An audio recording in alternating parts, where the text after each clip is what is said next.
ओम शांति। 8 जनवरी 2026 के ईश्वरीय महावाक्य है। पहले सुनते हैं मुरली के मुख्य पॉइंट्स। बाबा ने कहा, इस पढ़ाई में सबसे पहली और मुख्य बात पवित्रता है, क्योंकि पवित्र बने बिना उच्च पद की प्राप्ति संभव नहीं। आत्मा स्वयं महसूस करती है कि किस विषय में वह कमजोर है और कहाँ उसे और पुरुषार्थ करना है। बाबा ने कहा, पद्मा पदम भाग्यशाली वही हैं जिनकी चलन देवताओं जैसी है, जो स्वयं भी सुख रहते हैं और दूसरों को भी सुख देते हैं। जो बार बार दूसरों को दुख देते हैं वे अपने भाग्य को स्वयं दुर्भाग्य में बदल लेते हैं। मिथ्या अहंकार सबसे बड़ा शत्रु है, क्योंकि अहंकार आते ही आत्मा गिरने लगती है। बाबा सावधान करते हैं कि खबरदार रहो, क्योंकि अहंकार आया और पद हाथ से चला गया। यह ईश्वरीय पाठशाला है, जहाँ हर आत्मा अपना अपना नंबर बना रही है। कोई फर्स्ट बनता है, कोई लास्ट और कोई फेल भी हो जाता है। यह सब पुरुषार्थ पर निर्भर है। सच्चा विद्यार्थी वही है जो स्वयं से पूछता है कि मैं बाबा के सामने कितना लायक बन पाया हूँ। दूसरों से तुलना नहीं, बल्कि स्वयं की चलन और अवस्था को जांचना ही सच्ची पढ़ाई है। क्रिमिनल दृष्टि आत्मा को नीचे गिरा देती है। इसलिए बाबा कहते हैं कि बिना याद के दृष्टि कभी पवित्र बन नहीं सकती। लास्ट में बाबा ने कहा, माया बहुत सूक्ष्म और बलवान है। वह अच्छे अच्छे होशियार बच्चों को भी ट्रेटर बना देती है। इसलिए अंत तक खबरदारी जरूरी है, क्योंकि माया किसी को छोड़ती नहीं। बाहरी शोध से नहीं, बल्कि अंदर की अवस्था से पहचान होती है कि आत्मा कितनी सच्ची है। कोई मुख से फूल बरसाता है तो कोई पत्थर। यही चलन आत्मा का प्रमाण है। अच्छा, अब सुनते हैं मुरली को विस्तार से। मुरली का सार। मीठे बच्चे, कभी भी मिथ्या अहंकार में नहीं आओ। इस रथ का भी पूरा पूरा रिगार्ड रखो। प्रश्न, तुम बच्चों में पद्मा पदम भाग्यशाली कौन और दुर्भाग्यशाली कौन? तुम बच्चों में पद्मा पदम भाग्यशाली कौन और दुर्भाग्यशाली कौन? उत्तर, जिनकी चलन देवताओं जैसी है, जो सबको सुख देते हैं, वह है पद्मा पदम भाग्यशाली। और जो फेल हो जाते हैं उनको कहेंगे दुर्भाग्यशाली। कोई कोई महान दुर्भाग्यशाली बन जाते हैं। वह सबको दुख देते रहते हैं, सुख देना जानते ही नहीं। बाबा कहते हैं, बच्चे अपनी अच्छी रीति संभाल करो, सबको सुख दो, लायक बनो। ओम शांति। रूहानी बाप बैठ रूहानी बच्चों को समझाते हैं, तुम इस पाठशाला में बैठ ऊंच दर्जा पाते हो। दिल में समझते हो हम बहुत ऊंच से ऊंच स्वर्ग का पद पाते हैं। ऐसे बच्चों को तो खुशी बहुत होनी चाहिए। अगर सबको निश्चय है तो सब एक जैसे तो हो न सकें। फर्स्ट से लास्ट नंबर तक तो होते ही हैं।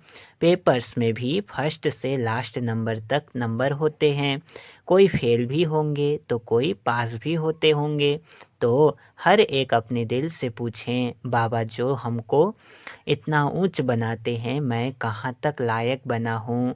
फलाने से अच्छा हूँ या कम हूँ? यह पढ़ाई है ना, देखने में भी आता है। जो कोई सब्जेक्ट में कमज़ोर होते हैं तो नीचे चले जाते हैं। भल मॉनिटर होगा तो भी कोई सब्जेक्ट में कम होगा तो नीचे चला जाएगा। विरला ही कोई स्कॉलरशिप लेते हैं। यह भी स्कूल है, तुम जानते हो, हम सब पढ़ रहे हैं।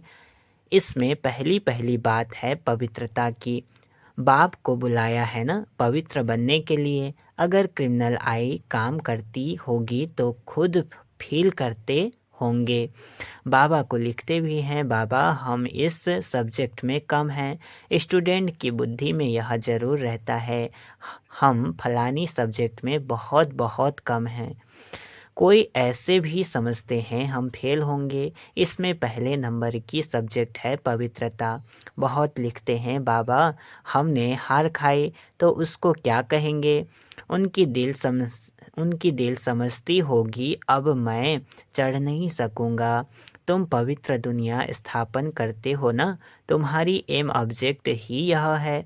बाप कहते हैं बच्चों, माँ में कम याद करो और पवित्र बनो तो इन लक्ष्मी नारायण के घराने में जा सकते हो।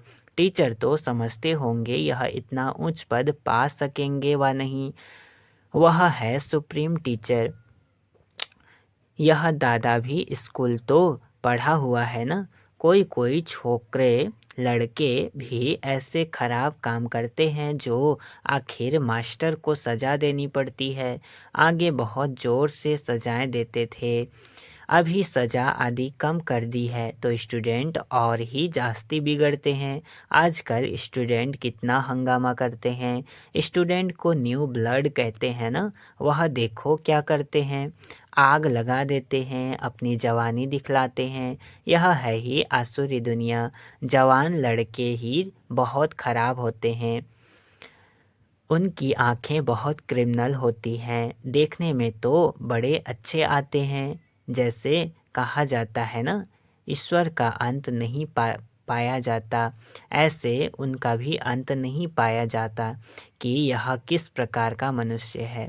हाँ, ज्ञान का बुद्धि से पता पड़ता है। यह कैसे पड़ता है, इनकी एक्टिविटी कैसी है। कोई तो बात करते हैं जैसे मुख से फूल निकलते हैं, कोई तो ऐसे बात करते हैं जैसे पत्थर निकालते हैं। देखने में बहुत अच्छे पॉइंट्स आदि भी लिखते हैं, परंतु हैं पत्थर बुद्धि। बाहर का शो है, माया बड़ी दुस्तर है। इसलिए गायन है आश्चर्यवत सुनंती, अपने को शिव बाबा की संतान कहलावंती, औरों को सुनावंती कथावंती, फिर भागंती अर्थात ट्रेटर बनंती। ऐसे नहीं, होशियार ट्रेटर नहीं बनते हैं, अच्छे अच्छे होशियार भी ट्रेटर बन पड़ते हैं। उस सेना में भी ऐसे होता है, एरोप्लेन सहित ही दूसरे देश में चले जाते हैं। यहाँ भी ऐसे होता है। स्थापना में बड़ी मेहनत लगती है, बच्चों को भी पढ़ाई में मेहनत, टीचर को भी पढ़ाने में मेहनत होती है। देखा जाता है यह सबको डिस्टर्ब करते हैं, पढ़ते नहीं हैं तो स्कूलों में हंटर लगाते हैं। यह तो बाप हैं, बाप कुछ भी नहीं कहते हैं। बाप के पास यह कानून नहीं है, यहाँ तो बिल्कुल शांत रहना होता है। बाप तो सुखदाता प्यार का सागर है, तो बच्चों की चलन भी ऐसी होनी चाहिए ना, जैसे देवताएं होते हैं। तुम बच्चों को बाबा सदैव कहते हैं तुम पद्मा पदम भाग्यशाली हो, परंतु पद्मा पदम दुर्भाग्यशाली भी बनते हैं। जो फेल होते हैं उनको तो दुर्भाग्यशाली कहेंगे ना। बाबा जानते हैं अंत तक यह होता रहता है, कोई न कोई महान दुर्भाग्यशाली भी जरूर बनते हैं। चलन ऐसी होती है, समझा जाता है यह ठहर नहीं सकेंगे, इतना ऊंच बनने लायक नहीं है, सबको दुख देते रहते हैं, सुख देना जानते ही नहीं तो उनकी हालत क्या होगी। बाबा सदैव कहते हैं बच्चे अपनी अच्छी रीति संभाल करो, यह भी ड्रामा अनुसार होने का है, और ही लोहे से भी बदतर बन जाते हैं। सो भी अच्छे अच्छे कभी चिट्ठी भी नहीं लिखते हैं। विचारों का क्या हाल होगा। बाप कहते हैं मैं आया हूँ सर्व का कल्याण करने, आज सर्व की सदगति करता हूँ, कल फिर दुर्गति हो जाती है। तुम कहेंगे हम कल विश्व के मालिक थे, आज गुलाम बन गए हैं। अभी सारा झाड़ तुम बच्चों की बुद्धि में है। यह वंडरफुल झाड़ है, मनुष्यों को यह भी पता नहीं है। अभी तुम जानते हो कल्प माना पूरे 5000 वर्ष का एक्यूरेट झाड़ है, 1 सेकंड का भी फर्क नहीं पड़ सकता। इस बेहद के झाड़ की तुम बच्चों को अभी नॉलेज मिल रही है। नॉलेज देने वाला है वृक्षपति। बीज कितना छोटा होता है, बीज कितना छोटा होता है, उनसे फल देखो कितना बड़ा निकलता है। यह फिर है वंडरफुल झाड़, इनका बीज बहुत छोटा है। आत्मा कितनी छोटी है, बाप भी बहुत छोटा, इन आँखों से देख भी नहीं सकते। भल विवेकानंद का बतलाते हैं, उसने कहा ज्योति उनसे निकल मेरे में समा गई। ऐसे कोई ज्योति निकलकर फिर समा थोड़े ही सकती है। क्या निकला यह समझते नहीं। ऐसे ऐसे साक्षात्कार तो बहुत होते हैं, परंतु वो लोग मान देते हैं फिर महिमा भी लिखते हैं। भगवान उवाच, कोई भी मनुष्य की महिमा है नहीं। महिमा है तो सिर्फ देवताओं की है, और जो ऐसा देवता बनाने वाला है उसकी महिमा है।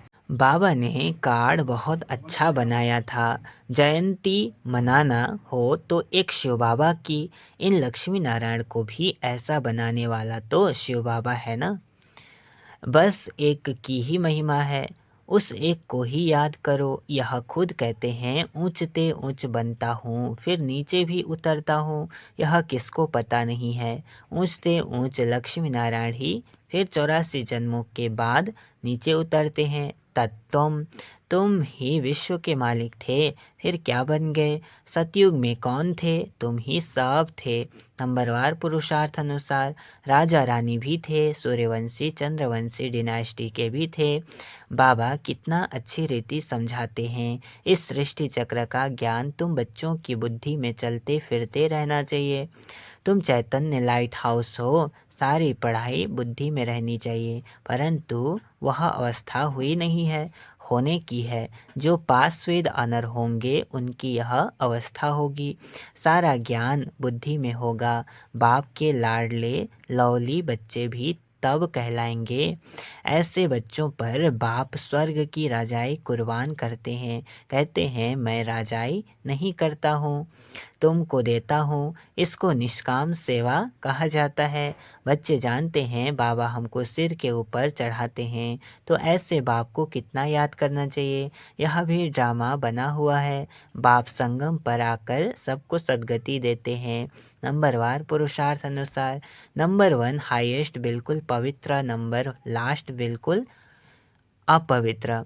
क्या कहा? नंबर 1 हाईएस्ट बिल्कुल पवित्र, नंबर लास्ट बिल्कुल अपवित्र।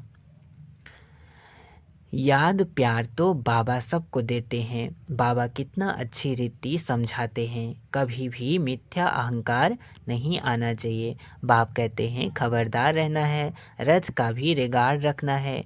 इस द्वारा ही तो बाप सुनाते हैं ना। इसने तो कभी गाली नहीं खाई थी, सब प्यार करते थे। अभी तो देखो कितनी गाली खाते हैं। कई ट्रेटर बन भागंती हो गए तो फिर उनकी गति क्या होगी, फेल होंगे ना। बाप समझाते हैं, माया ऐसी है, इसलिए बहुत खबरदारी रखते रहो। माया किसको भी छोड़ती नहीं है, सब प्रकार की आग लगा देती है। बाप कहते हैं, मेरे सब बच्चे कामचिता पर चढ़ काले कोयले बन गए हैं। सब तो एक जैसे नहीं होते हैं, न सबका एक जैसा पाठ है। इनका नाम ही है वैश्यालय। कितना बार कामचिता पर चढ़े होंगे। रावण कितना जबरदस्त है, बुद्धि को ही पतित बना देता है। यहाँ आकर बाप से शिक्षा लेने वाले भी ऐसे बन जाते हैं। बाप की याद बिगर क्रिमिनल आंखें कभी बदल नहीं सकती। इसलिए सूरदास की कहानी है तो बनाई हुई बात। दृष्टांत भी देते हैं। अभी तुम बच्चों को ज्ञान का तीसरा नेत्र मिलता है। अज्ञान माना अंधियारा। कहते हैं ना, तुम तो अंधे अज्ञानी हो। अब ज्ञान है गुप्त, इसमें कुछ बोलने का नहीं है। 1 सेकंड में सारा ज्ञान आ जाता है। सबसे इजी ज्ञान है। फिर भी अंत तक माया की परीक्षा चलती रहेगी। इस समय तो तूफान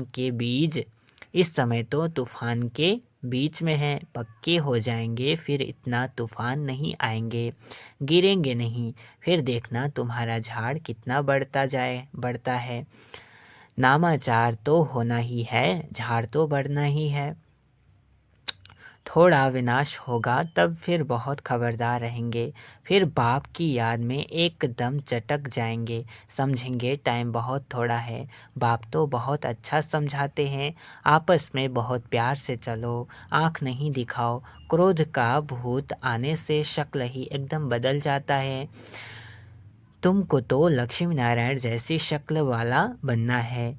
एम ऑब्जेक्ट सामने है। साक्षात्कार पिछाड़ी को होता है जब ट्रांसफ़र होते हैं। जैसे शुरू में साक्षात्कार हुए, ऐसे अंत समय में भी बहुत पाठ देखेंगे। तुम बहुत खुश रहेंगे। मेरुआ मौत मलू का शिकार। पिछाड़ी में बहुत सीन सीनरी देखनी है। तब तो फिर पछताएंगे। पछताएंगे भी ना हमने यह किया। तब तो फिर पछताएंगे भी ना हमने यह किया। फिर उनकी सज़ा भी बहुत कड़ी मिलती है। बाप आकर पढ़ाते हैं, उनकी भी इज्जत नहीं रखते तो सज़ा मिलेगी। सबसे कड़ी सज़ा उनको मिलेगी जो विकार में जाते हैं या शिव बाबा की बहुत ग्लानि कराने के निमित्त बनते हैं। माया बड़ी ज़बरदस्त है। स्थापना में क्या क्या होता है। तुम तो अभी देवता बनते हो ना। सतयुग में असुर आदि होते नहीं। यह संगम की ही बात है। यहाँ विकारी मनुष्य कितना दुख देते हैं। बच्चियों को मारते हैं। शादी जरूर करो। स्त्री को विकार के लिए कितना मारते हैं, कितना सामना करते हैं।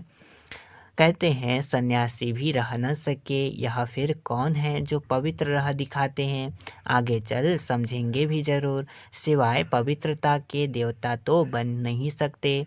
तुम समझाते हो हमको इतनी प्राप्ति होती है तब छोड़ा है। भगवान वाच काम जीते जगत जीत। ऐसा लक्ष्मी नारायण बनेंगे तो क्यों नहीं पवित्र बनेंगे। फिर माया भी बहुत पछाड़ती है। ऊंची पढ़ाई है ना। बाप आकर पढ़ाते हैं। यह सिमरन अच्छी रीति बच्चे नहीं करते हैं तो फिर माया थप्पड़ लगा देती है। माया अवज्ञाएं भी बहुत कराती है। फिर उनका क्या हाल होगा। माया ऐसा बेपरवाह बना देती है। अहंकार में ले आती है। बात मत पूछो। नंबरवार राजधानी बनती है तो कोई कारण से बनेंगी ना। अभी तुमको पास्ट प्रेजेंट फ्यूचर का ज्ञान मिलता है तो कितना अच्छी रीति ध्यान देना चाहिए। अहंकार आया यह मरा। माया एकदम बर्थ नॉट ए पेनी बना देती है। बाप की अवज्ञा हुई तो फिर बाप को याद कर नहीं सकते। अच्छा, मीठे मीठे सिकिल्धे बच्चों प्रति माता पिता बाप दादा का याद प्यार और गुड मॉर्निंग। रूहानी बाप की रूहानी बच्चों को नमस्ते। हम रूहानी बच्चों की रूहानी माता पिता बाप दादा को याद प्यार और गुड मॉर्निंग। नमस्ते नमस्ते नमस्ते। शुक्रिया बाबा, शुक्रिया। धारणा के लिए मुख्य सार है। पहला पॉइंट, आपस में बहुत प्यार से चलना है। कभी भी क्रोध में आकर एक दो को आँख नहीं दिखानी है। बाप की अवज्ञा नहीं करनी है। दूसरा, पास विद ऑनर बनने के लिए पढ़ाई बुद्धि में रखनी है। चैतन्य लाइट हाउस बनना है। दिन रात बुद्धि में ज्ञान घूमता रहे। वरदान आज का, ऑलमाइटी बाप की अथॉरिटी से हर कार्य को सहज करने वाले सदा अटल निश्चय बुद्धि भव। क्या कहा। ऑलमाइटी बाप की अथॉरिटी से हर कार्य को सहज करने वाले सदा अटल निश्चय बुद्धि भव। विस्तार, हम सबसे श्रेष्ठ ऑलमाइटी बाप की अथॉरिटी से सब कार्य करने वाले हैं। हम सबसे श्रेष्ठ ऑलमाइटी बाप की अथॉरिटी से सब कार्य करने वाले हैं। यह इतना अटल निश्चय हो जो कोई टाल ना सके। इससे कितना भी कोई बड़ा कार्य करते अति सहज अनुभव करेंगे। जैसे आजकल साइंस ने ऐसी मशीनरी तैयार की है जो कोई भी प्रश्न का उत्तर सहज ही मिल जाता है। दिमाग चलाने से छूट जाते हैं। ऐसे ऑलमाइटी अथॉरिटी को सामने रखेंगे तो सब प्रश्नों का उत्तर सहज मिल जाएगा और सहज मार्ग की अनुभूति होगी। स्लोगन, एकाग्रता की शक्ति परवश स्थिति को भी परिवर्तन कर देती है। एकाग्रता की शक्ति परवश स्थिति को भी परिवर्तन कर देती है। अव्यक्त इशारे, इस अव्यक्ति मास में बंधन मुक्त रहा जीवन मुक्त स्थिति का अनुभव करो। ब्राह्मण जीवन का मजा जीवन मुक्त स्थिति में है। न्यारा बनना अर्थात मुक्त बनना। संस्कार के ऊपर भी झुकाव नहीं। क्या करूं, कैसे करूं, करना नहीं चाहते थे लेकिन हो गया। यह है जीवन बंध बनना। इच्छा नहीं थी लेकिन अच्छा लग गया, शिक्षा देनी थी लेकिन क्रोध आ गया। यह है जीवन बंध स्थिति। ब्राह्मण अर्थात जीवन मुक्त कभी भी ऐसी किसी बंधन में बंध नहीं सकेंगे, कभी भी ऐसे किसी बंधन में बंध नहीं सकते। अच्छा, ओम शांति।